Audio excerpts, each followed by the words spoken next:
para todos y todas.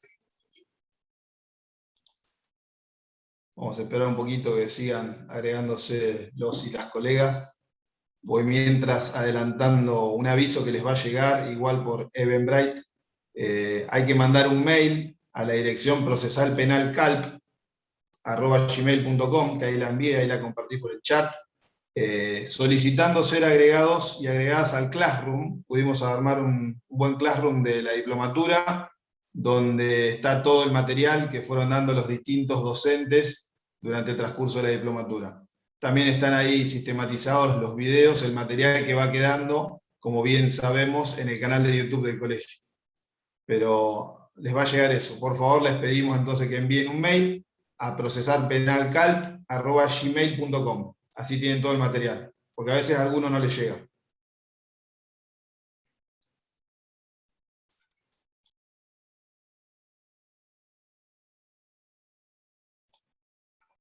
Bueno, ahora sí, ya adentrándonos en esta clase específica, hoy tengo el placer de moderar a dos grandes amigos de la casa, que van a dar un tema muy importante para quienes ejercemos la profesión libre, y no también, que tiene que ver con la invalidez de los actos procesales.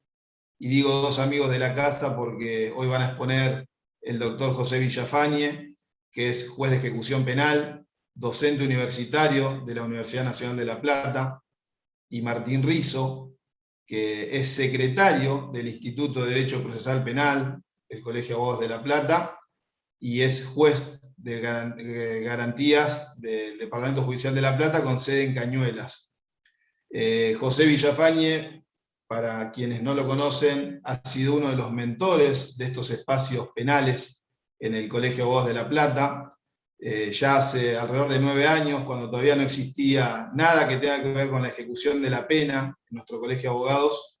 Tuvo la idea él, con otros exalumnos que había tenido, y me invitaron a mí a participar, de crear un ámbito de discusión académico de ejecución de la pena, y allí, hace alrededor de 9 años, comenzó esto en el Colegio de Abogados de La Plata, que era la Secretaría de Ejecución Penal, que luego se agregó la Comisión de Asuntos Penales y Penitenciarios, y hoy nos permite poder disfrutar y compartir un montón de ámbitos, no solamente esa Secretaría de Ejecución Penal, que hoy está a cargo del doctor Fernández Camilio, la Comisión de Asuntos Penales y Penitenciarios, que está a cargo del doctor Boubet, y el Instituto de Procesal Penal, que me toca dirigir. Así que de esas charlas que tuvimos con José, y de todas las inquietudes que él veía de exalumnos, está bueno que se plantee este ámbito de discusión, y siempre agradecido que nos siga acompañando hasta el día de hoy, en estos espacios que la verdad son un disfrute pleno.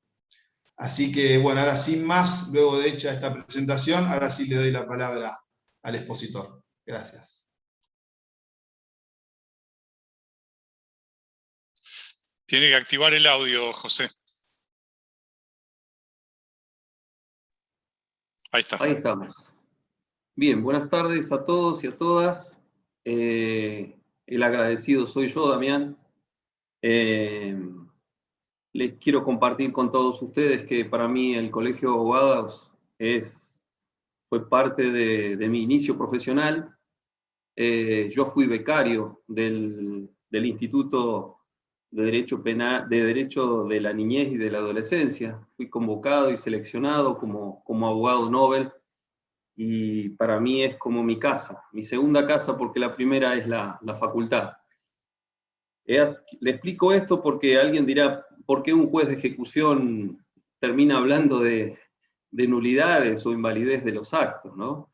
Y quiero traer en mención mi compromiso, mi afecto, mi subjetividad, mi cariño por el Colegio de Abogados, por lo que ha sido el Colegio de Abogados cuando ejercí la profesión, por el acompañamiento y el gran cariño que compartimos en la profesión con Damián y con Walter y con todos los que integran esta actividad. Así que simplemente quería decir que el agradecido soy yo, y creo que como profesor de la facultad no debe estar, los profesores no deben estar solamente adentro de la facultad. una de las funciones de los profesores es salir, no solamente en la extensión universitaria, sino en participar en ámbitos como este, donde los temas que parecían, como dice Damián en su momento, invisibilizados, el Colegio de Abogados dio respuesta a dar lugar o tener un ámbito de discusión, pero sobre todo de intercambio, y esto me parece importante. El tema de las nulidades, de las sanciones procesales, de las formas procesales, es un tema genérico, arduo, común, ambiguo, de discusión. La primera cuestión, dije yo, ¿por dónde empezamos? Y me pareció sincero, me pareció consecuente que nosotros veamos, mi generación, yo soy egresado de la Universidad Nacional de La Plata, yo egresé en el año 93, y entonces, evidentemente, yo tengo que decir, y creo que algunos me van a acompañar en esto, que hemos sido formados en un contexto con un enfoque dogmático y teórico que hoy no se corresponde con la realidad. Al menos eso ocurre en el proceso penal. ¿Y por qué digo esto? Porque como profesor de la facultad, todavía nosotros seguimos siguiendo, acompañando textos, tratados, autores. Fíjense, en Derecho Procesal 1, en la Universidad Nacional de La Plata, en la Facultad de Ciencias Jurídicas y Sociales, todavía seguimos viendo a Chiovenda, sí, a Calamandrei, y está bien hacerlo. Seguimos viendo a Clary Olmedo, fíjense que es un autor cordobés, los grandes procesalistas son cordobeses, y seguimos viendo el tratado de Clary Olmedo del año 70.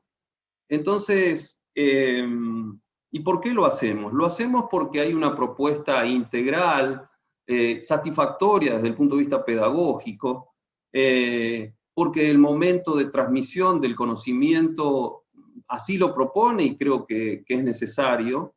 Creo que esos grandes procesalistas y autores que han contribuido con la teoría general del proceso, con las nociones básicas, es decir, ¿de dónde veo yo acción, jurisdicción, proceso, formas? Y de esos autores. Ahora, ¿cómo enfocamos esto de la validez? Entonces, yo digo, debemos empezar por esto. Entonces, claro, y ahí decíamos que hablábamos de sanciones procesales. ¿Y qué eran las sanciones procesales? Bueno, las sanciones procesales son amenazas, son advertencias para los sujetos procesales que participan en el proceso y que le dicen, mire, cuidado, usted tiene que participar de una determinada manera porque si usted contribuye con su actuar, con su aporte de actividad procesal en el proceso y no cumple las reglas, y acá empezamos con la anfibología, ¿sí? Si no cumple con las formas, usted va a ser sancionado. Y como profesor nosotros decimos, mire, es más, los actos procesales pueden, como toda actividad humana, puede ser pasible de errores, pueden tener defectos.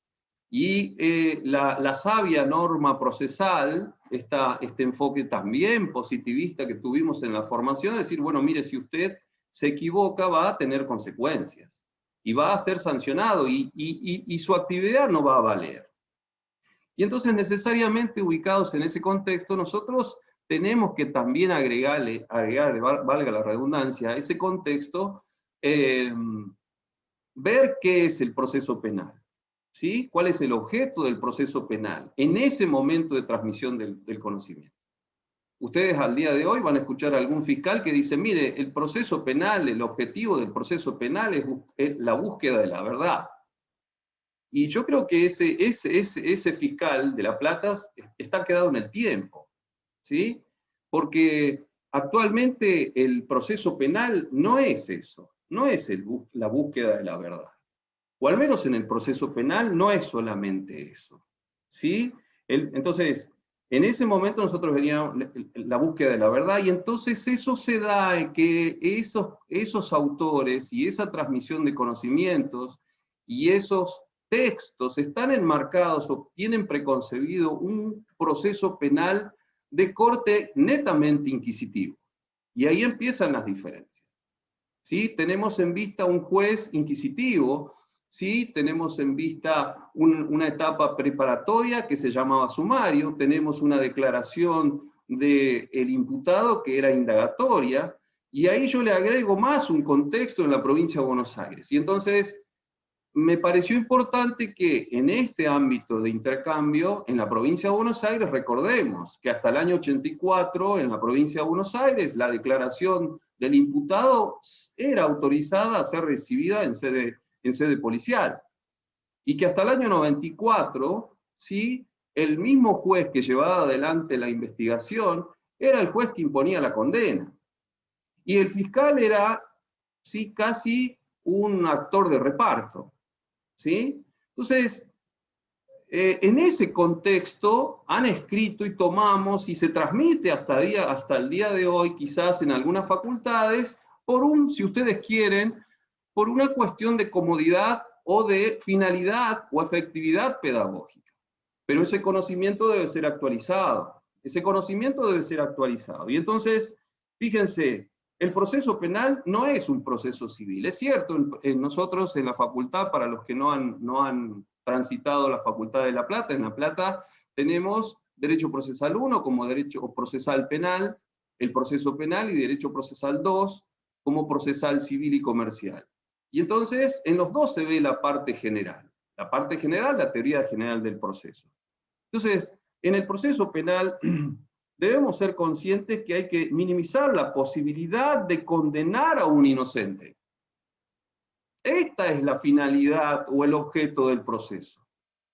Y no solamente, antes hablábamos de un litigio, hablamos de un conflicto con la ley penal, esto es cierto, pero nosotros ahora hablamos de un litigio, ¿sí?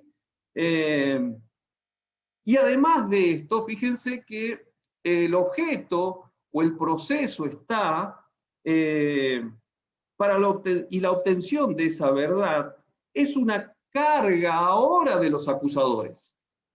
Fíjense que ahora hablamos de acusadores y ahora ya empezamos a tener en cuenta, no creo un sistema acusatorio, pero por lo menos un sistema inquisitivo o un sistema acentuadamente acusatorio. Entonces, en ese contexto recién podemos definir qué son las formas procesales. Y entonces las formas procesales dejan de ser algo en sí mismo, ¿sí? De una legalidad, de cumplir la ley, de una amenaza. Es cierto que puede haber fallas, es cierto que el acto puede tener un defecto. ¿Sí? Nosotros en la facultad dicen, mire, tenga cuidado porque si el acto, pregunta de examen, un acto si tiene un defecto, ¿qué puede pasar? Bueno, puede ser sancionado. O puede ser objeto de actividad recursiva. Eso es cierto. Pero ahora hay que encuadrarlo en este contexto nuevo. En este contexto nuevo del rol del Ministerio Público. Del rol del Ministerio Público como director de la investigación penal preparatoria. La otra cuestión del sistema en que se transmite el conocimiento.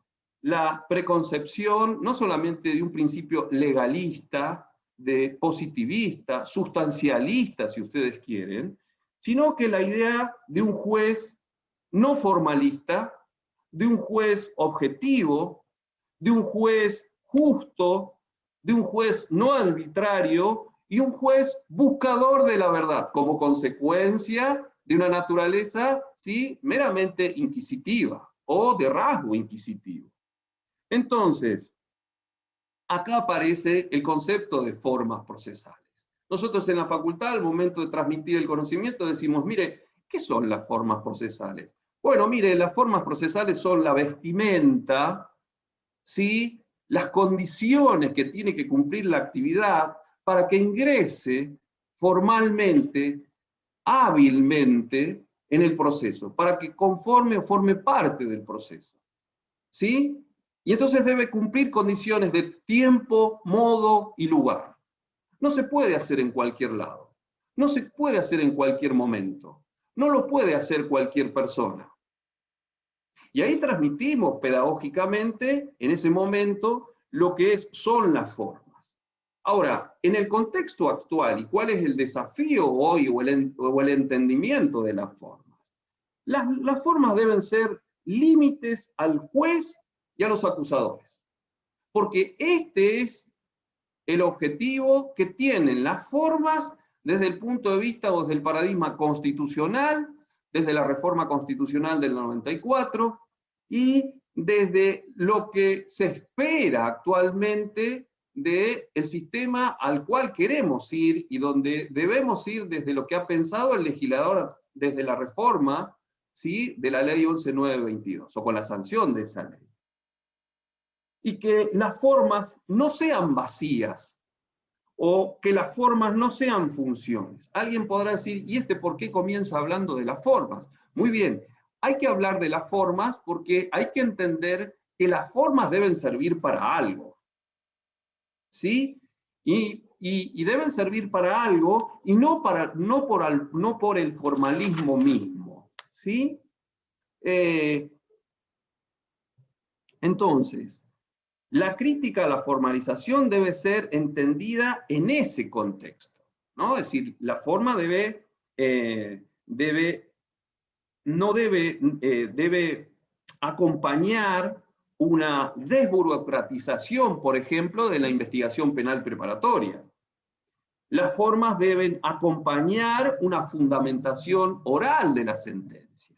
Este es el contexto nuevo al que apuntan las formas en este nuevo contexto o en este nuevo paradigma.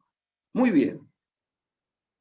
Entonces, nosotros cuando hablamos de actividad procesal, la actividad procesal es cierto, nadie lo niega, y aún en este contexto que les decía, las formas deben servir para algo. ¿Sí? Y ese servir para algo, yo les decía, es para limitar al juez y a los acusadores. Sobre todo. ¿Por qué? ¿Por qué? Porque este es un proceso penal. Y porque el proceso penal maneja el poder más alto que tiene el Estado, que es el poder punitivo. Y el poder punitivo, fíjense, está en manos, o los tres sujetos esenciales, dos son estatales. Por principio, la acción está en manos de un organismo predispuesto, ¿sí?, a cargo del Estado, del Ministerio Público. Y también puede aparecer otro acusador, ¿sí? El particular unificado, el querellante, como dirán los autores, ¿sí?, en general. Entonces, en ese contexto, yo creo que la invalidez debe ser entendida de la correcta noción o función de las formas. Y ahí aparece la noción de cuándo un acto es válido y cuándo aparece la invalidez. Entonces, ¿debemos propiciar un sentido restrictivo de la invalidez de las formas previstas en las normas secundarias? ¿O debemos sostener una amplia revisión constitucional? ¿Sí? Entonces, las formas no deben estar, y acá, fíjense, yo no voy a negar la realidad. Es decir, las formas llevan muchas veces también a una reconsideración de lo que significa el proceso penal. El proceso penal, sí, porque Binder, yo sigo mucho al doctor Binder, a Alberto Binder en este sentido, porque él concibe él habla de una teoría unitaria de las sanciones no, perdón, de una tesis unitaria de las nulidades. Y esto es traspolar lo que se entiende las nulidades en el derecho civil al derecho procesal. Pero antes de eso, nosotros debemos ver que el proceso penal apunta a tener en consideración que el proceso penal es el camino que el Estado de Derecho da a la solución de los conflictos penales. A tal punto que, por principio, quita al damnificado, al afectado de este conflicto la acción penal y la pone, decía yo, en manos de un sujeto público. Y entonces, la pregunta de, ¿debemos sostener una amplia revisión constitucional? Por supuesto, por supuesto. ¿Debemos propiciar el sentido restrictivo a la invalidación de las formas previstas por las normas secundarias? Las normas, acá deben ser entendidas las normas procesales como reglamentación de la Constitución. Entonces, acá para hablar de invalidez, las formas deben tener cierta calidad, deben ser legítimas, deben ser eficaces, ¿sí? Es decir, no puedo aceptar cualquier forma, ¿está? Esto no significa que cualquiera pueda hacer cualquier cosa, ¿sí? Pero si vamos a terminar hablando de invalidez o de sanciones procesales, debemos entender cómo deben ser los actos y para qué están las condiciones que la ley pone para que la actividad forme parte del proceso. Decía entonces que nadie puede negar las disfuncionalidades actuales que ocurren en el proceso penal de la provincia de Buenos Aires, ¿sí? Fíjense, esto lo dice Binder y yo lo comparto, siendo yo abogado. Esta es otra cosa que a mí me parece importante señalar y en la facultad lo decimos. El estudiante de Derecho estudia para recibirse de abogado, no de juez o de fiscal o de defensor. Somos todos abogados. Entonces yo les digo, yo no he visto un médico que va a la Facultad de Medicina para ser el director de un hospital. Entonces, a mí me parece importante que los abogados entiendan cuál es el alcance de su participación, sea del rol que le corresponda en un proceso penal. Y entonces, ¿cómo conecto esto con las formas? Bueno, hoy en día, fíjense que el proceso penal, muchas veces, una buena defensa es acudir a la invalidez de los actos. No decir, bueno, esto está mal, esto es nulo, me opongo, esto está mal, ¿no? Y yo estaba tentado, lo voy a hacer, a contar 2 o 3 anécdotas, ¿no? Es decir, siendo relator de la Defensoría de Casación y teníamos mucho trabajo, y entonces tenía un compañero que teníamos que contestar o hacer los memoriales en los trámites simplificados, ¿no? No orales. Y entonces, aunque ahora no se hacen audiencias tampoco en casación, permítanme hablar, porque yo como juez, en el único ámbito que puedo hablar, lo puedo hacer como profesor. Así que el agradecido también soy yo a Damián por la invitación, porque hay algunas opiniones que no las puedo dar en otro ámbito que no sea el académico. ¿Sí? El Tribunal de Casación tampoco está haciendo audiencias cuando las debería hacer, y sobre todo en causas de trámite y la oralidad se impone. Decía que un compañero se limitaba a contar en las actas de procedimiento que iniciaban el proceso, a contar las firmas. Y entonces decía, bueno, firma, y entonces pedía la nulidad. Entonces, la otra anécdota era de un secretario hace muchos años atrás, cuando yo ejercía la profesión, donde en un juzgado, en lo criminal y correccional, contexto histórico institucional, un secretario en el cual no tenía juez, porque se había jubilado, tenía que buscar juez en subrogancia. Entonces estaba muy mal, y entonces le digo, ¿qué pasa? No, dice, hice un despacho, un auto, no me acuerdo bien, es más grave decir un auto, muy fundado, y entonces voy a buscar la firma, y este juez me dice, lo miró, lo pensó, y le digo, entonces dice, ¿está mal? No, me dice, está muy bien, pero está muy fundado. Yo quiero algo más simplificado, algo que no se entienda. Fíjense las formas, ¿no? Es decir, la actividad, el alcance que tiene uno u otro. ¿Sí? Es decir, el juez, el defensor, y entonces comparto con Binder que el proceso penal no solamente le interesan a aquellos que participan en ese como sujetos procesales, sino que el cumplimiento de las formas, la ética profesional, la buena fe, ¿sí? La corrección en la participación, no solamente es interés de los que participan en un proceso, sino de toda la comunidad. Porque fíjense que es el único camino que da respuesta a un conflicto con entidad penal. Esto me parece importante. Nosotros también en la facultad decimos el proceso es como un juego, donde los jugadores, donde hay por lo menos 2 jugadores y un juez, y deben cumplir las reglas. Ahora, esto no significa que esto sea un juego arbitrario, un baile de disfraces, dice Binder, en extremo. Entonces, alguien podrá decir, bueno, pero yo soy defensor y a mí no me pueden pedir, mi función es ser un buen defensor. Eso es cierto. Pero fíjense que debemos señalar que en el contexto actual muchas veces el uso de las formas y de lo que se piensa respecto de las sanciones procesales hacen desviar el cauce del objetivo del proceso penal y se va en incidentes, ¿sí?, que derivan y lo que buscan es cualquier cosa menos la solución del conflicto, o mejor, ¿sí?, del litigio. Ahora hablamos del litigio. Entonces, las formas entonces exigen legitimidad, exigen un perjuicio. Es importante que los abogados, repito, no tiendan al litigio indirecto, a las constantes incidencias. Y en este contexto recién podemos comenzar a hablar de invalidez de los actos.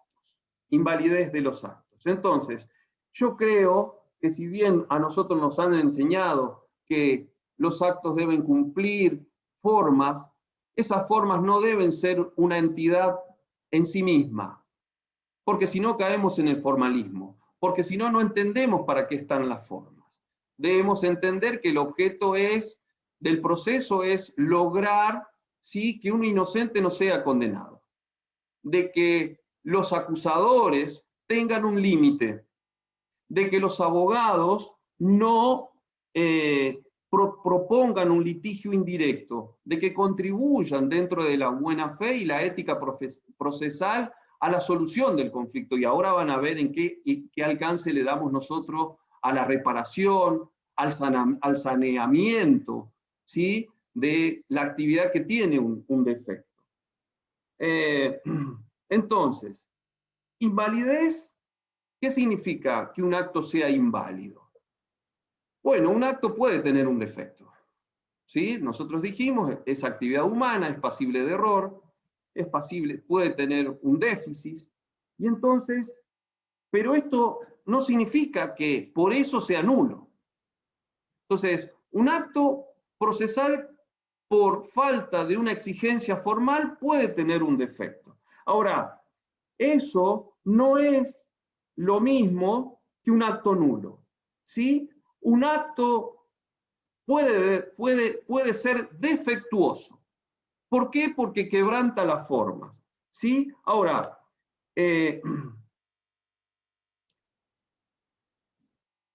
todavía no es un acto inválido. Esto es muy importante. Es decir, un acto puede tener un defecto, pero todavía no es, o sea, un acto defectuoso no es un acto inválido, ¿sí? Un acto inválido debe tener un déficit y debe causar un perjuicio. Es decir, un acto solamente es inválido cuando es deficitario, cuando tiene un déficit en la forma, pero además debe causar un perjuicio. Esto es muy importante. Esto es muy importante para no caer en lo que yo decía. Entonces, en este contexto, recién podemos hablar de nulidad. Es decir, fíjense, acá a mí me parece importante que no vuelvo. Es decir, ¿cómo transmitimos el conocimiento? Bueno, mire, las formas sirven para esto y si no se cumplen las formas pueden ser pasibles de sanciones procesales. Ah, sí, bueno, mire, las sanciones procesales pueden ser la nulidad puede ser absoluta, relativa, los actos pueden ser nulos o anulables, La nulidad puede ser virtual, genérica, específica. Yo creo que antes, entonces, fíjense, hay mucha dogmática, bibliografía sobre esto, pero a mí me parece importante, repito, entender qué es la invalidez y qué es la nulidad. Un acto defectuoso de un acto inválido. ¿Está? Y en este contexto, sí, Binder lo dice, acá hay que tener cuidado de no traspolar la teoría de las nulidades o de las sanciones del derecho positivo, del derecho civil, al derecho procesal. En primer lugar, porque, repito, el proceso penal tiene otras características distintas. Entonces, la nulidad es una asignación de un Estado que le otorga una decisión judicial a un acto inválido. ¿Sí?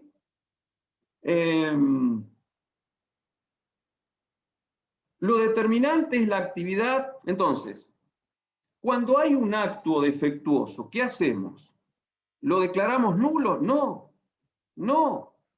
En el nuevo paradigma hay que buscar la reparación, el saneamiento, no la nulificación. Si todos estamos interesados en participar en el proceso, todos queremos llegar a una decisión, ¿sí? O a una respuesta al objeto del proceso. Es cierto, cada uno desde el interés que participa. ¿Está? En todos los casos se debe identificar el acto inválido. Es decir, tenemos que ver cuál es el acto defectuoso, por qué puede ser inválido, ¿sí? Esto es básico, ¿sí? Y además, debe haber un interesado, es decir, a alguien lo debe afectar, debe haber un perjuicio. Entonces, en este contexto, nosotros podemos, ¿sí? Yo acá comparto, a mí me ha tocado, y lo debo mencionar, me ha tocado colaborar con el doctor Héctor Granillo Fernández en el Código Procesal Penal comentado que tienen con el doctor Gustavo Herbert, y yo creo que esto es del 2005, y fíjense que ellos en el 2005 ya anticipaban esto, que anticipaban cuál era el nuevo paradigma que se esperaba del proceso penal de la provincia de Buenos Aires, y creo que todos debemos tender a eso. Entonces, los defectos formales pueden afectar el sistema de garantías. Alguien que ha visto Mayer pueden decir, bueno, las garantías que enumera él, entre las que puede, de resalto, son los límites a la averiguación de la verdad.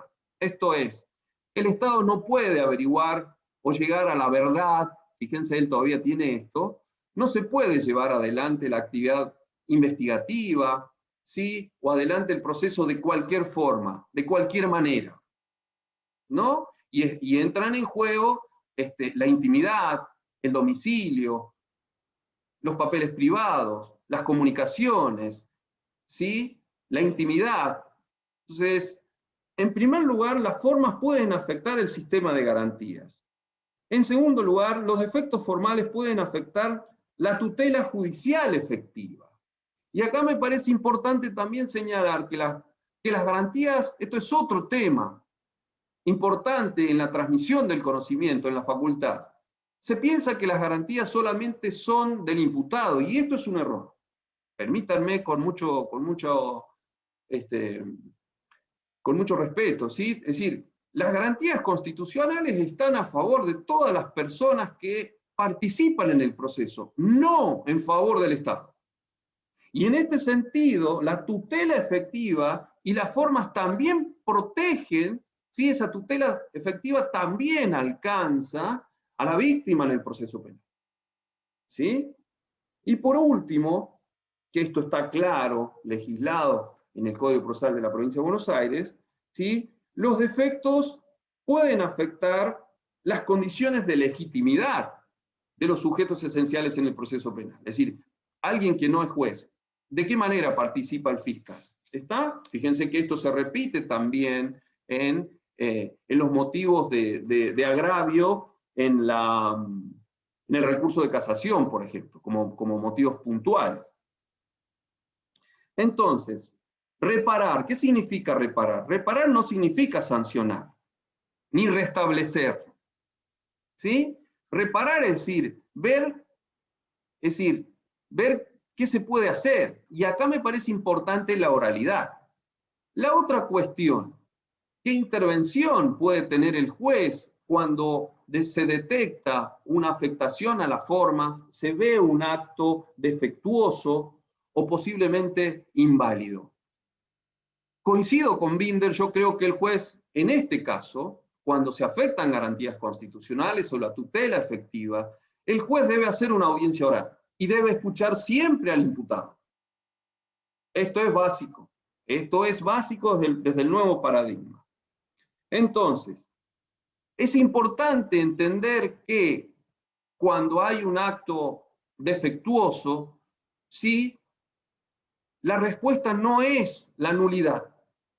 La nulidad no es la respuesta. Nulidad no es respuesta a el defecto o el déficit de un acto procesal. El principio general debe ser la reparación.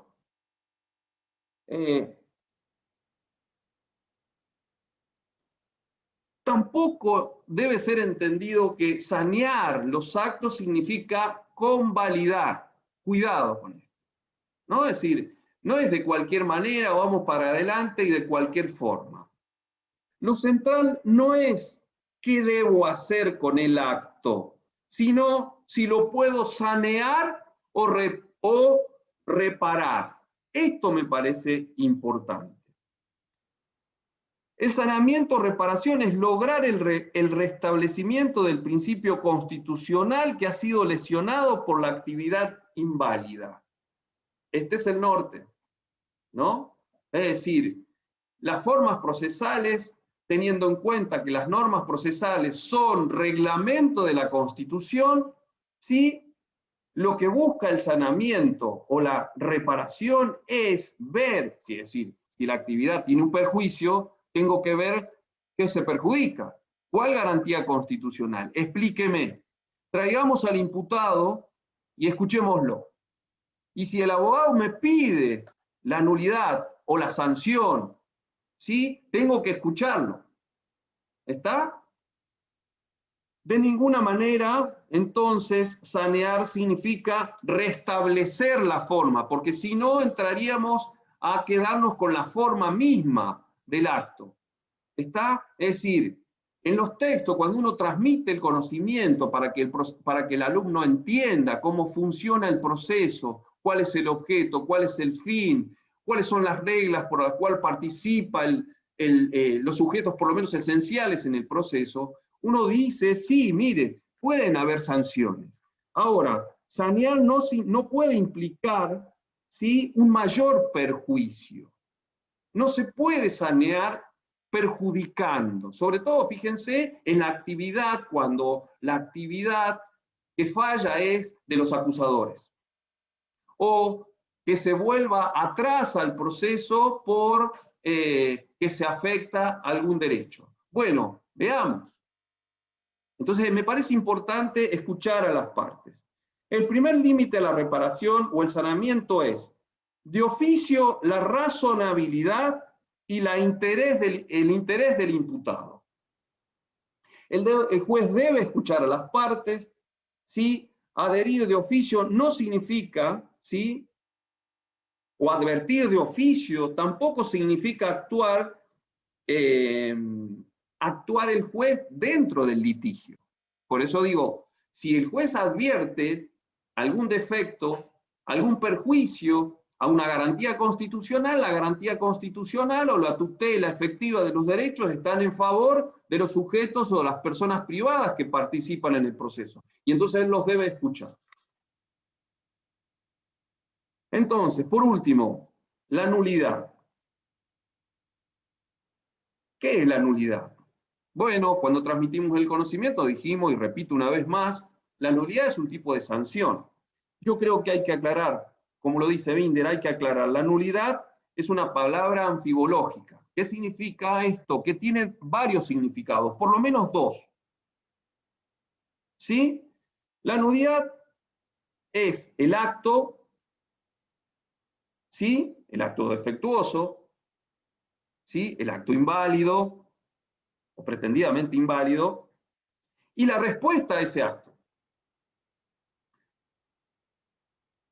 Esto ha servido entonces para hablar de clasificaciones. Nulidad relativa, nulidad absoluta, actos anulables, actos no anulables, ¿sí? Entonces, y esto significa que se ha traspolado la teoría de las sanciones del derecho civil. Y en el derecho civil sí tiene lógica, ¿no? Si un contrato ha sido firmado y luego ha sido anulado, bueno, ahí sí hay que ver hasta qué momento sí sirvió o produjo efecto o fue consentido por las partes, y cuándo fue anulado y desde cuándo fue anulado no tiene efecto o no puede causar efecto. Acá no es así.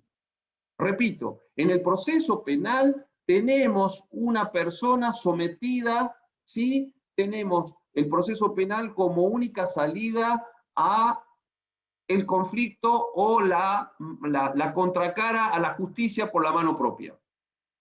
No hay otro camino a la solución del conflicto penal, ¿sí?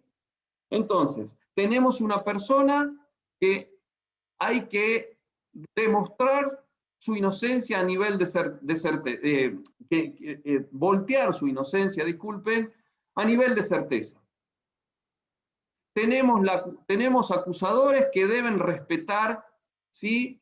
Y tienen la carga de la prueba, ¿sí? La carga de la prueba de ese grado de conocimiento. A mí me gustó que pusieron procedimiento de conocimiento. 2 puntos, invalidez de los actos procesales. Eso es correcto. Lo que define al proceso penal es que es un proceso de conocimiento. Entonces, la actividad procesal inválida, la actividad procesal defectuosa, que causa, es actividad procesal defectuosa que causa un prejuicio, un perjuicio. El acto nulo es un acto inválido que no puede ser saneado ni convalidado. Y ahí ubicamos la nulidad. La nulidad viene como pronunciamiento judicial una vez que el acto defectuoso no puede ser saneado ni convalidado. ¿Sí? Y por último, no me quiero extender mucho porque una de las razones que acepté de estar en este panel fue estar con un juez de garantía y un amigo como Martín, así que quiero dejarle espacio para que él intervenga. La discusión de nulidad e inexistencia. Es decir, ustedes van a ver también, es decir, y cuando el acto tiene semejante defectos o es tan defectuoso, no existe. A mí me parece importante aclarar que la inexistencia se refiere a un nivel de invalidez, no a la respuesta al acto defectuoso. ¿Estamos? Entonces, la nulidad expresa la inidoneidad de alguna acción para poder alcanzar consecuencias jurídicas que se propuso con el fin a la gente. Es decir, si yo contribuyo con un acto en el proceso, es para algo. Quiero lograr algo. Entonces, debo cumplir ciertos requisitos formales de tiempo, lugar, modalidad, ¿sí? Entonces, la nulidad expresa la inidoneidad, la imposibilidad de que ese acto que yo quiero lograr que produzca, no lo produce. Y por lo tanto no puede ser reparado y no puede ser saneado, y entonces merece una declaración judicial de nulidad. Y ahí viene la nulidad. Entonces, me parece que por ahí viene la cuestión, me pareció importante hablar de esto, y que no deben ser tomadas como sanciones. Es decir, no son sanciones procesales. A mí me cuesta decir mucho esto porque como les digo, como profesor de Derecho Procesal, yo presento esto como sanciones procesales, pero en el contexto del ejercicio profesional, de la función jurisdiccional, ¿sí? Estos no deben ser sometidos como sanción, porque sanción significa decir que estoy amenazado de algo. Es decir, y alguien que participa en un proceso penal, el defensor participa para defender a su asistido y para lograr una absolución. Y el fiscal participa representando a toda la comunidad en el proceso. Y por ahí junto a la víctima. Y lo que logra es, o que busca es una sentencia condenatoria. También es parcial. Pero lo hace desde un principio de objetividad. Entonces, entender que las formas o el incumplimiento de las formas sean una sanción no tiene lógica. No tiene lógica. Es decir, ¿usted para qué participa en el juego? Y yo participo para que me sancionen. No, usted participa para jugar. ¿Me siguen? Les vuelvo a decir, a mí me parece importante concebir o ver el proceso penal en esta dimensión. En esta dimensión. Porque de esta manera uno puede entender, creo que es más fácil la participación, ¿sí? en un proceso penal. Repito, desde una concepción del alcance del proceso penal, inclusive adversarial, oral, con participación de la víctima, con los principios de oralidad, ¿sí? Con la desformalización en la investigación penal preparatoria, con todas las falencias que tiene hoy, ¿sí? Es muy difícil ejercer la profesión, es muy difícil ejercer la función jurisdiccional. Yo no quiero detenerme en esto, pero fíjense que yo aludí a lo que hacen los abogados en el ejercicio de la profesión. Bueno, yo también puedo, porque formo parte de la burocracia judicial y jurisdiccional. Fíjense, burocráticamente también los organismos jurisdiccionales responden a la cantidad de causas, clasificando, postergando, ¿sí? Contestando formalmente, téngase presente, ¿sí? Téngase presente para resolver su oportunidad. Es decir, ¿me siguen? Entonces, me parece importante entender, en primer lugar, las formas.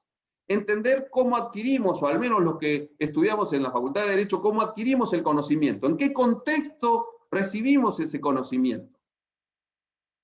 Y en qué contexto, fíjense, estamos ejerciendo hoy, porque evidentemente muchas veces yo no quiero, este es un gran desafío que asumo como profesor de la facultad, es decir, lo que decimos, esto lo hablamos con Damián, lo que decimos en la academia y lo que decimos en el ejercicio jurisdiccional. Esto me parece importante, y sobre todo en este ámbito. Bueno, Martín, no me quiero extender. Estoy bien, no quiero seguir, quiero dejar ahí. Gracias a todos y a todas, disculpen, les agradezco la atención. Voy a dejar, simplemente les digo, alguien también en el título dice jurisprudencia. Yo no vendo los libros, ni mucho menos, pero sí, en el código comentado que yo he referenciado, personalmente me ha tocado la satisfacción de contribuir con la selección de jurisprudencias, yo me remito a eso. También hay un fallo, muy viejo, pero me parece importante, un fallo de la Corte de la Nación del año 57, ¿sí? El fallo Colalillo de la Corte de la Nación, me parece importante verlo, el fallo Matei de la Corte de la Nación, y me parece importante los fallos que en su momento acompañamos en la tarea que nos encargó el doctor Granillo en el código. No quiero hacer propaganda, pero estaba la jurisprudencia. Ni hablar que, bueno, por ahí Martín puede actualizar desde la función de garantía. Nada más, muchas gracias a todos y a todas. José, muchísimas gracias nuevamente, te agradezco por tu participación, no solamente en la diplomatura, sino en todas las actividades que vamos proponiendo desde el colegio. Muchas gracias. Bueno, ahora sí pasamos a la segunda mitad de esta clase. Les adelantaba que es conveniente encender las cámaras por una cuestión de la metodología que va a utilizar el doctor Rizo, a quien nuevamente presento brevemente. El doctor Rizo es secretario del Instituto de Derecho Procesal Penal del Colegio de Abogados de La Plata y juez de garantías del Departamento Judicial La Plata, con sede en Cañuelas. Tenés la palabra, Martín. Gracias, Damián, nuevamente por tu presentación. Bueno, también a José por sus palabras y bueno, muy interesante, por supuesto, lo que nos compartió. Como bien decías vos, también agradezco al Instituto de Derecho Procesal del Colegio de Abogados La Plata, no solo por los grandes compañeros y compañeras que tengo, sino por el espacio que tan generoso me han dado en esta diplomatura. Y el problema también que encuentro es que después de las clases del doctor Gascón, quien deja la vara muy alta, también continuar, ¿no? Es muy difícil. También agradezco a Alfredo que nos está acompañando ahí como otro compañero más. Yo les comento, bueno, primero que tengo la voz, estoy bastante engripado, así que espero poder terminar la hora hablando. La modalidad que vamos a tener va a ser la siguiente. Estos primeros 20 minutos del encuentro vamos a hacer un trabajo práctico y después vamos a hacer una expuesta en común. Yo le voy a pegar el caso en el chat. Se van a armar salas para que puedan ir trabajando aparte, 18 salas en común, van a tener 20 minutos, van a tener que ir aceptando que van a ser redireccionados a estas salas y nuevamente, una vez que finaliza este plazo de los 20 minutos, van a ser nuevamente convocados a esta sala principal. Bueno, O alguna deserción en el medio. les daba la bienvenida nuevamente y les preguntaba qué pudieron ir viendo del caso. No sé quién quiere hablar. Eugenia, a ver si querés arrancar vos. ¿Se me escucha ahí? Sí. Perfecto. No, como arrancar no, pero ya unos nervios, bueno. Lo que analizamos en el grupo, en la sala 1, en primer lugar, en relación a, estoy acá con el caso, en relación a la declaración prestada por Julia, entendemos que es nula por justamente violentar el derecho de defensa y justamente porque no se sigue el procedimiento previsto por el artículo 308 porque se encuentra vedada la declaración de la persona sospechada de cometer un delito en comisaría o ante personal policial. El único que está facultado para hacerlo es el agente fiscal o la fiscal. Por lo tanto, entendimos que en ese punto se violentó el derecho de defensa en juicio y que eso no puede ser utilizado luego como un elemento incriminatorio. En segundo lugar, y en relación a lo que sucede después en el hecho del ingreso a la vivienda, luego de que Fernando manifiesta al personal policial todo lo que había sucedido, entendimos que en ese caso el allanamiento o el ingreso a la vivienda, el registro, se realizó sin orden de un juez competente y tampoco se encontraba dentro de los supuestos excepcionales previstos por el 222. Entonces, en ese caso, que se violentó la garantía constitucional de inviolabilidad del domicilio prevista en el artículo 18. En relación a todo lo... Sí. Hasta ahí, Eugenia, te interrumpo. Listo. No sé quién quiere agregar algo más de este párrafo. Habiliten directamente el micrófono. Carla. Yo. A ver quién. Lorena.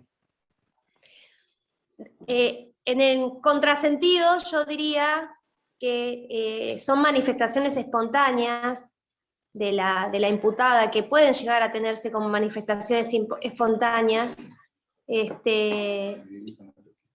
para dirigir la pesquisa,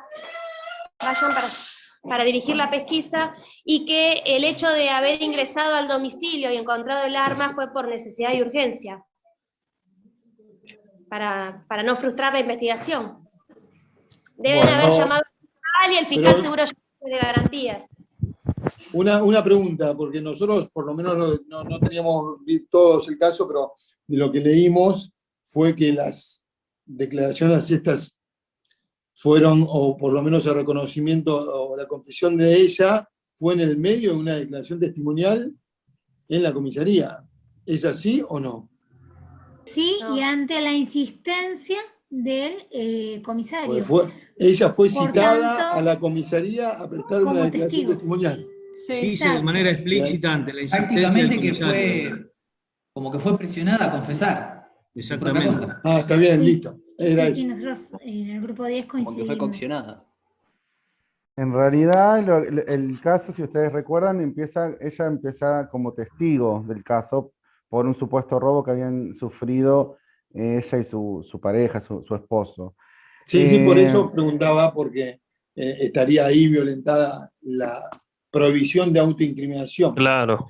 Y ella va en calidad de Porque estaría obligada, cuando se sentó testigo y no de imputada. por una entonces, testimonial, supongo que le habrán hecho saber las penas, o por lo menos lo tendrían que haber hecho saber las penalidades del falso testimonio, que declaraba bajo juramento, lo cual implica la obligación de declarar en contra de sí mismo. Totalmente. ¿Alguien más quiere agregar Cuando algo te más? citan por el 308, el último párrafo. No, yo creo que la nulidad se impone porque ella empezó a declarar como testigo y continuó en ese nivel habiendo prestado juramento.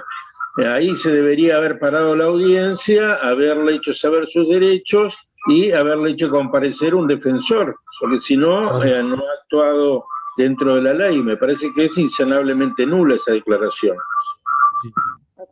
pero el No tuvo comisario acceso nunca a le la- podría tomar una declaración indagatoria. Claro. Sí, además. No, por eso. Pero no estamos hablando de una... Tiene que poner a disposición del agente fiscal. Esperen. Y a un defensor. De Para que, ahora sí podemos. Tendrían que haber dado intervención algún fiscal o algún Al defensor, agente fiscal, claro. porque ella va en calidad de... O Y en el mínimamente párrafo- cesar la No, testimonial. En el párrafo que sigue, Considerar las posiciones sobre las declaraciones espontáneas de un testigo y si fue o no correctamente tomada la testimonial, me parece que hay una frase que es fundamental, que es ante la insistencia del comisario, que quita toda espontaneidad a un testimonio, que haya insistencia de la persona que está tomando la declaración. No parecen espontáneas. Ahí me las parece que ya declaraciones de hay las- una cierta coacción en el testigo. Que digamos que insistencia es un sinónimo elegante de apretada. Claro. Es clarito. Es Claro. nulo absolutamente. Viola el artículo 18 de acá la China, chicos. Ponele sí, que si no querés llegar a la espontaneidad. Silvina, me gusta tu efusión. Bueno, y en el otro párrafo también hay una palabra. En la otra parte hay una palabra también que es medio tramposa, que no sé si la advirtieron, es respecto del encubridor, sería. ¿Qué dice el acta? Supongamos que es un acta. Ingresar, dice. No, pero dice a quien se lo interroga y espontáneamente refiere. También, digamos, como no hay manifestaciones espontáneas ante el interrogatorio, Ahí ¿no? está violando el 284, Claro. las atribuciones del personal policial. Si es espontáneo, Y ahí si es en ese espontáneo caso, no se lo puede interrogar. Y en ese caso hay algo más. Volvemos a lo mismo. Hay algo previo al interrogatorio que el policía le dice como que saben que él habría ayudado con lo del arma o algo así, si mal no recuerdo, de lo que leyeron. Me parece que el policía hasta le dice por qué estaba ahí y lo interroga. Claro, o sea que claro, la policía le dice que sabían que el arma homicida se encontraba en el domicilio, digamos. De alguna manera lo culminan a reconocer esa situación.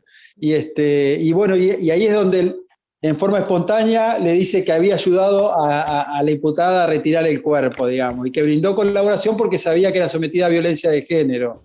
Pero ingresan intempestivamente también los funcionarios policiales al domicilio a proceder al registro, digo. Y no sé, coincido con la colega que informó un poco las primeras nulidades en que no, cuando ingresan, digamos, no estaban dados los supuestos, al menos de urgencia que prevé el Código Procesal Penal de la provincia, ¿no? Bueno, podrían haber dado lugar y requerido la orden. Doctor, y otra cosa que nosotros hay que ver también el lugar lugar en donde se está llevando a cabo Es nuevamente la policía que no tiene competencias para tomar la declaración en la puerta de un domicilio, sin testigos, sin... Es decir, sumado a lo que dice el doctor, que para mí es básico. Que no hay, bueno, no hay ninguna, sí, Leandro. ninguna constancia en las actuaciones de que se Perdón, convocado la testigos policía con puede- posibilidad. Esperen un segundito. La policía no necesita testigos para interrogar. Queda con 100 testigos. No, pero la policía no puede interrogar testigos sin ninguna presencia de un testigo. No. Tanto la facultad de la policía. Yo digo testigo de actuación para dar validez a las actuaciones. Testigo de actuación, digo. No testigo. Y Sergio, es cierto que no es necesario que haya un testigo. Pero en este caso, que arranca con una nulidad desde el momento 1, colegas, no hay forma. Hablemos de a uno, así podemos. No hay forma de que este procedimiento se pueda sanear. Aún de testigo de la cancha de Boca junta, no lo podemos sanear a ningún lado. Vamos a ver si es así o no. Avancemos con el próximo párrafo, así podemos ver todo el caso. A ver quién habla de la parte que sigue.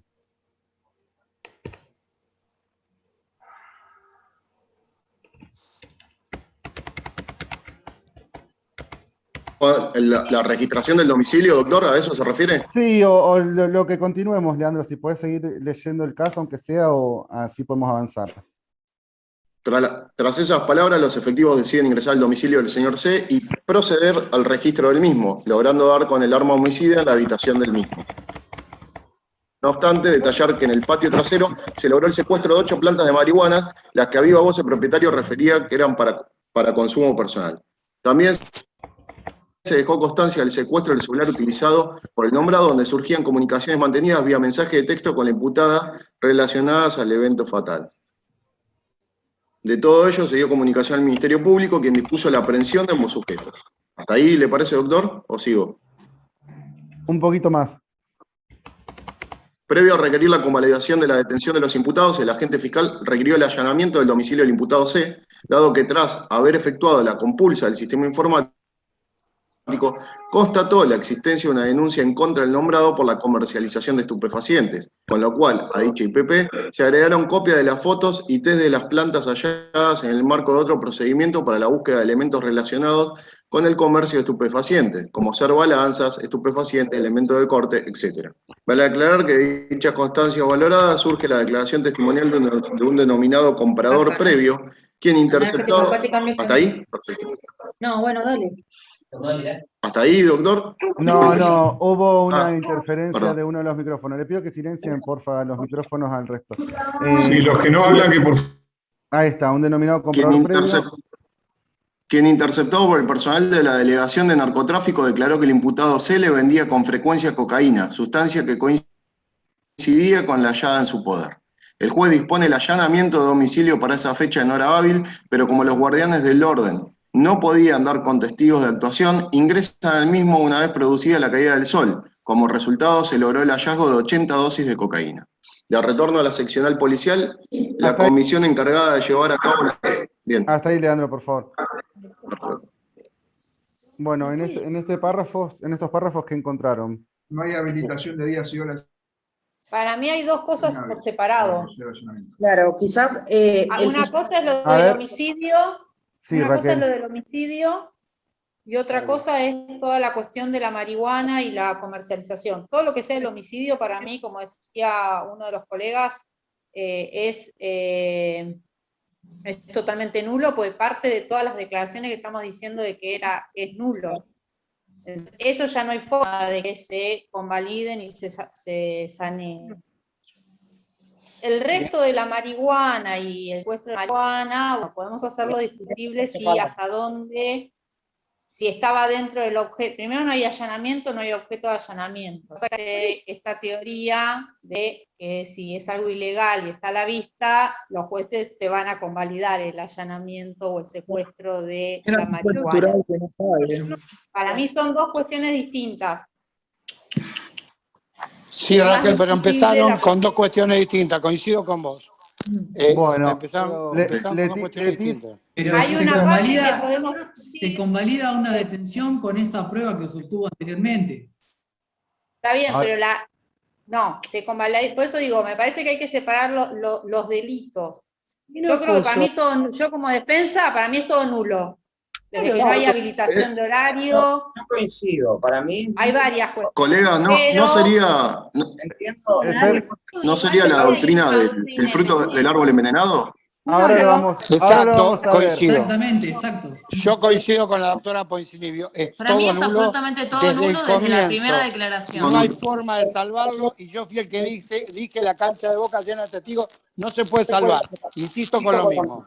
Bueno, esperen Porque que hay tampoco compañeros hay que una están pidiendo- línea independiente de investigación que hubiera llevado a Hay ese una tipo línea, de... que es la denuncia Lo único- previa de comercialización. Sí, pero llegaron a esa denuncia previa Hay para un tomar en control declaración previo. a una persona porque Hola. habían entrado a la casa del vecino en base a una declaración nula. No hay ninguna... Digo, la denuncia, yo entendí como que la denuncia está previa al hecho de homicidio, la denuncia de comercialización de estupefacientes. Bueno, ahora... Pero la encontré. De todas maneras, el allanamiento fue en hora... No se olviden que también De todas ingresan. maneras. No se olviden que también ingresan a su domicilio porque él también confiesa que participó o que encubrió. Para mí es todo absolutamente nulo desde la primera declaración en virtud de la teoría del fruto del árbol envenenado. A partir de ahí comienza a puedo caerse analizar un poco? absolutamente todos los demás actos procesales que hayan hecho. Porque ya... Malena, un segundito que silencié los micrófonos. Espérame, perdóname que te silencié. Organicémonos, porque hay gente que está pidiendo la palabra y así podemos participar todos y podemos llegar adelante y concluir con el caso y lo que resta. Espera que te voy a volver a habilitar, Malena, si podés hablar y...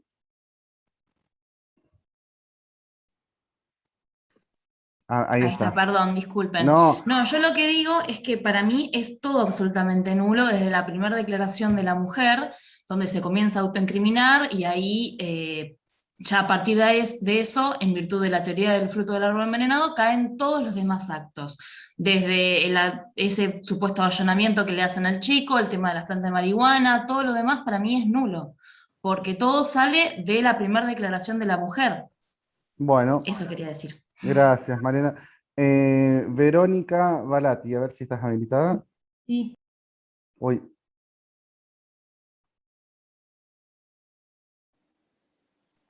Verónica, a ver, fíjate si puedes habilitar tu micrófono. Ahí. Quedan 15 Perfecto. minutos y están pidiendo la palabra varios. Te digo por las dudas. Sí. Porque después si no va a quedar sin que vos des la resolución, entre comillas, del caso. Ahí ya puede activar, Verónica. Bien, ahí. Yo opino igual que Malena, para mí es el fruto, cae todo por el fruto del árbol envenenado, pero suponiendo que no es así, creo que el tema de que no haya una orden judicial, eso puede ser saneable. Lo que no es saneable es que, habiendo o no habiendo una orden judicial, que me imagino que pondrá los puntos, lo que se tendrá que allanar en la casa, el tema del árbol de las plantas de marihuana no corre, porque ellos van por otro motivo, y no es que se lo encuentran en la entrada de la casa, tienen que ir hasta el fondo de la casa para buscar las plantas de marihuana, si no son un montón de casos por un solo hecho. Bueno, gracias, Verónica. Le doy la palabra a una persona más y ya avanzamos para poder continuar. Ahí está pidiendo la palabra Lorena Breglia, que está con Juan Menudo. Lorena, con Juan. Sí, primero que el tema del secuestro, digamos que si lo encuentra, la marihuana estaría saneado por la doctrina del plain view, que se permite, cuando buscas una cosa encontrás otra indicativa de un delito. El tema, me parece ahí, es que al haber una causa anterior, no nos olvidemos que está el principio del juez natural. No puede otro juez meterse con el perjuicio del no bis in idem a investigar algo que ya está siendo investigado. En ese caso tendría que dar comunicación y alertar de esta situación si se puede, para que el juez ordene el allanamiento al juez que le corresponda. Me parece que viene también por ese lado un poco el tema. Lo del fruto del árbol envenenado está perfecto, estoy de acuerdo. Como siempre dijimos, si no hay una vía alternativa que permita sanear alguno de esos actos. Pero por eso, me parece que el registro pasa por otro lado, sacando que la habitación de días y horas no estaba. Entonces, si no está habilitado días y horas, aparentemente no se podría ingresar en horario de la noche, ¿no? Nada más, doctor. Gracias, Juan. Bueno, algo que pasó por alto son los dichos del comprador previo, ¿no? Que muchas veces, o la mayoría de las veces, la Fiscalía valora al momento de requerir, en este caso también valoró. Ahora, ¿hasta dónde es posible, ¿no? Valorar estos dichos que son autoincriminatorios, ¿no? Porque justamente lo que manifiesta esta persona es que va a comprarle al imputado y que le vende cocaína cuando se secuestra marihuana. No sé si eso también es un dato que por ahí quedó al pasar, pero en realidad, ¿hasta dónde podemos pensar que es voluntario? Porque no se olviden que el comprador previo, por más que la política criminal hoy está dirigida a no perseguirla, el hecho sigue siendo punible. Entonces, también tenemos que pensar si esa declaración es voluntaria en estos términos. Yo le quiero seguir. Y lo próximo que sigue, es muy sospechosa esa declaración que surge espontáneamente. Seguro que ha sido plantada por la policía.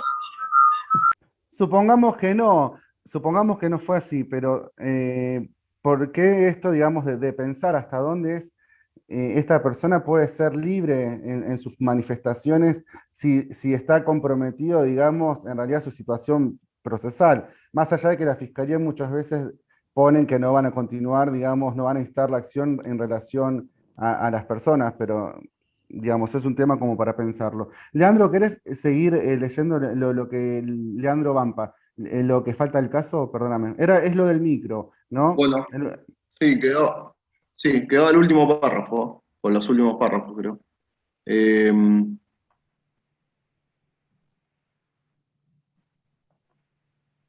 Acá.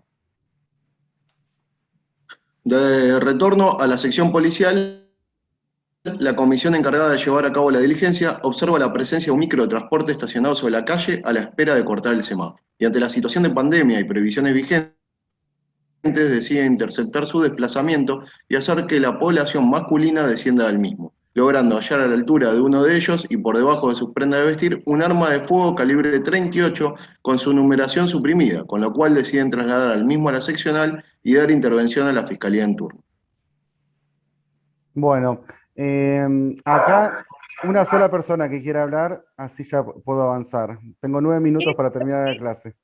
Eso es eso es lo único bueno que hicieron, porque ahí no violaron ninguna garantía.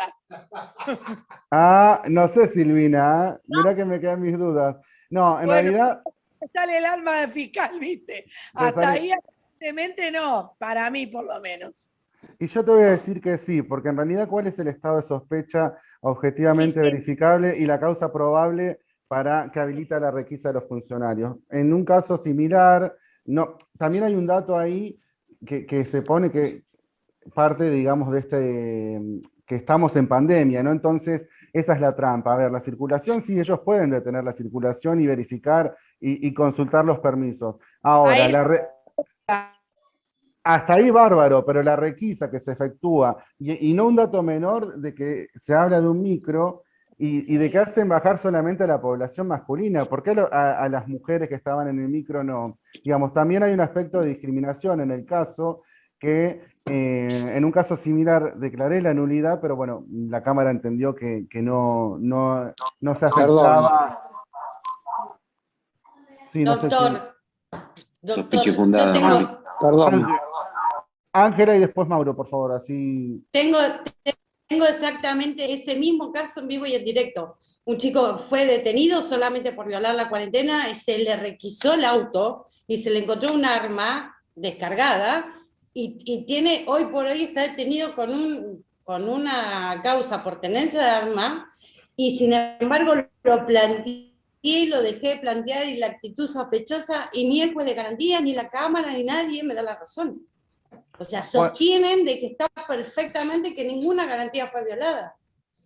Sí, quizás yo no quiero entrar así como a opinar de algo que desconozco, pero hay que ver si ese estado de sospecha o causa probable está, digamos, cómo está justificada. Yo entiendo que si el solo hecho de, digamos, a ver, no quiere decir que no se le arme una causa por desobediencia al decreto presidencial o lo que fuera, esa es otra cuestión. Pero el avance en una requisa corporal, que excepcionalmente la policía puede hacerlo, digamos, yo entiendo que no correspondería. Mauro, ¿querés agregar algo así? No, hablaba de lo mismo, Martín, de esta sospecha infundada y la orden de registro y la discriminación también que se da sobre bueno, el sexo masculino, ¿no? ¿Por qué no lo femenino y a qué se da eso? Yo también hubiese planteado ahí la nulidad. Bueno, esto como para ir cerrando la clase. Existe un doble fundamento, digamos, el doctor Villafañe hizo una presentación en lo que a las nulidades en sí se relaciona, ¿no? Mi idea era, a partir de este caso, ver cómo, y más allá de que fueron surgiendo a lo largo de sus presentaciones, y el caso tiene otras cuestiones que también deberíamos abordar, pero que por el tiempo, digamos, están quedando fuera.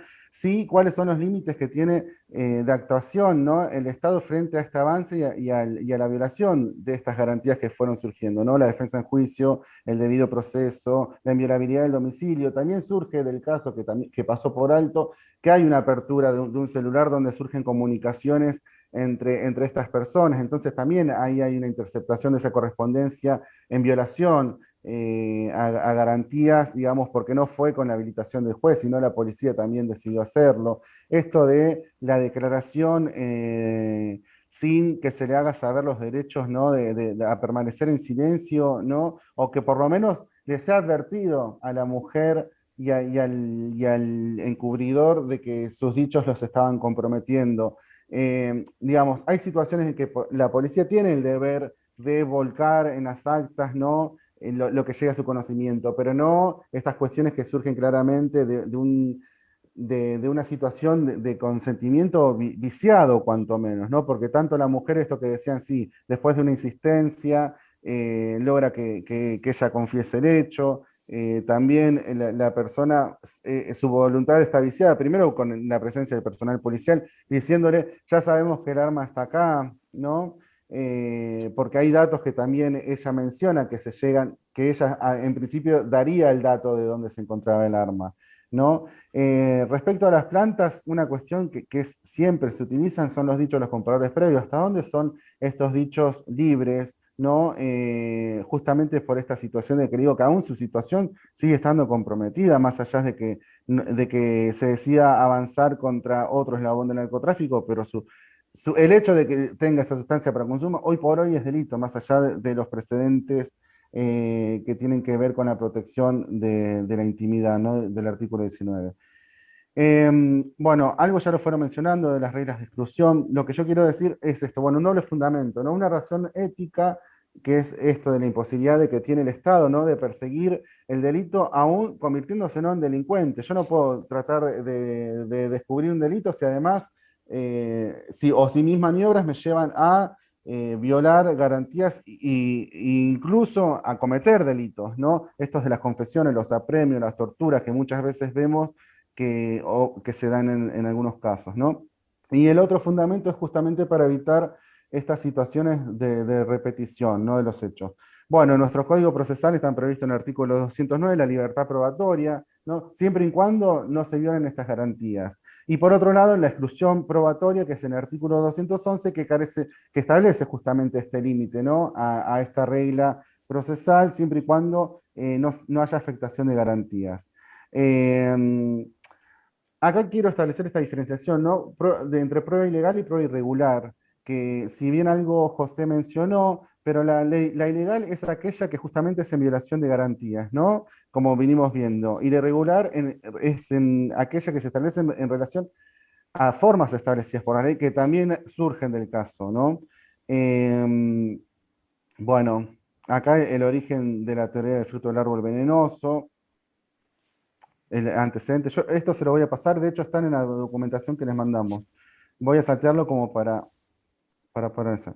Casos posibles en lo cotidiano que vimos en el caso, detenciones ilegales, hay detenciones ilegales, requisitos de allanamientos ilegales, también los vimos claramente, declaraciones ilegales del imputado, ¿no? Sin este asesoramiento necesario previo de la defensa y consecuentemente en violación al derecho de defensa que no solo establece la Constitución Nacional, sino también la Declaración Americana de Derechos del Hombre y también el Pacto de Derechos Civiles y Políticos. Acá hablamos recién, y Juan algo mencionó, ¿no? ¿Cuáles son las excepciones a este principio? Bueno, el hallazgo inevitable, cuestionable o no, pero quizás el ingreso y ver las plantas es algo que, digamos, como lo denominaba Juan, la teoría de la plain view, no esto con lo que se encuentra el personal policial cuando allana. La teoría de la fuente independiente, a ver, ¿qué de todo esto yo puedo reconstruir o dejar sin que se caiga con lo previo, ¿no? Porque ya sabemos que lo que es obtenido de forma ilegítima o ilegal acarrea necesariamente la exclusión de todo lo que en consecuencia de ello se obtuvo. Y acá esto es algo muy discutible, como excepción, que son pruebas ilegales en favor del imputado, ¿no? Por eso yo decía, ¿hasta dónde que la doctrina refiere estar a favor o no haber discusión, entiendo yo, o disiento, o no lo veo tan claro al menos, de qué forma una prueba ilegal puede jugar a favor del imputado? En el caso puede llegar a darse desde que, si bien se logra una confesión de parte de la mujer, hay una mirada que debe necesariamente darse desde la perspectiva de género, ¿no? Porque la mujer dijo que cometió esto porque no aguantaba más la situación, bueno, pudiéndose dar una legítima defensa en el caso, ¿no? Entonces, esta excepción puede llegar a ser utilizada porque sería en favor de la imputada. Yo no estoy del todo de acuerdo, pero sí la doctrina considera que en casos de pruebas ilegales en favor del imputado, siempre y cuando el imputado haya sido el que haya colaborado en su obtención, pueden ser valoradas. Bueno, muchas gracias, creo que estamos terminando son las 18 horas en punto. No sé si quedó alguna cuestión o Damián, ya estamos medios con el tiempo. Excelente, Martín. Sí, una consulta que te la voy a trasladar, más allá de las felicitaciones que llegan, preguntan, y sé que no le vas a esquivar, ¿cuál es tu criterio como juez en tu juzgado de garantías? Ahí lo preguntan varios colegas.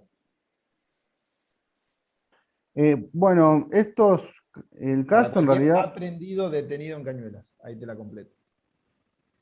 Bueno, es como muy genérica la pregunta, pero en realidad hay cuestiones que son de orden público, entonces yo, si advierto una nulidad, a ver, digamos, hay que ampliar, ¿no?, en el tema.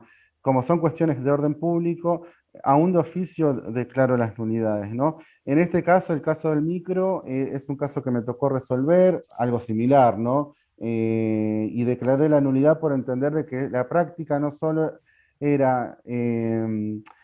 sin fundamento, digamos, para habilitar la excepcionalidad, digamos, de la policía, también con una mirada, ¿no?, desde una práctica de los derechos humanos y evitar este tipo de requisas en micros y sobre todo sobre una población, ¿no? Porque también constituye una práctica discriminatoria desde una mirada también criminológica. Y lo otro, si bien es cierto que debe darse una mirada restrictiva, y como decía también José al inicio de la clase, tampoco es pedir la nulidad por la nulidad en sí misma. Yo, por ejemplo, abordo las nulidades que se me plantean en un primer momento, no lo dejo para resolver en la primera oportunidad de mérito, porque también entiendo que si hay una nulidad que afecta o que podría acarrear la libertad, ¿no?, del imputado, entiendo que debo resolverlo en el inicio y no postergarla para la primera oportunidad de mérito, como dice el artículo 205. Entonces, no sé si eso da respuesta a la pregunta, Damián, o si hay alguna otra pregunta, yo no tengo problema en un minuto. Creo que sí. Sería bueno, te lo pido yo, si tenés el fallo, obviamente compartirlo. Después lo subiremos al Classroom. Les recuerdo que tienen que mandar un mail a procesalpenalcalp@gmail.com. La verdad que sí, que estaría bueno por ahí compartir el fallo ese, que bueno, donde se aplican y es similar a esto que planteaste. ¿Te parece?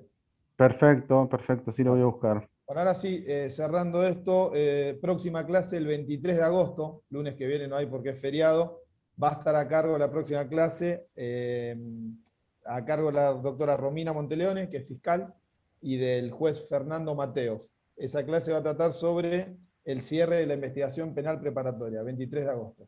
Muchísimas gracias a todos y a todas, y bueno, muy, muy dinámica y novedosa esta modalidad participativa. Nos vemos.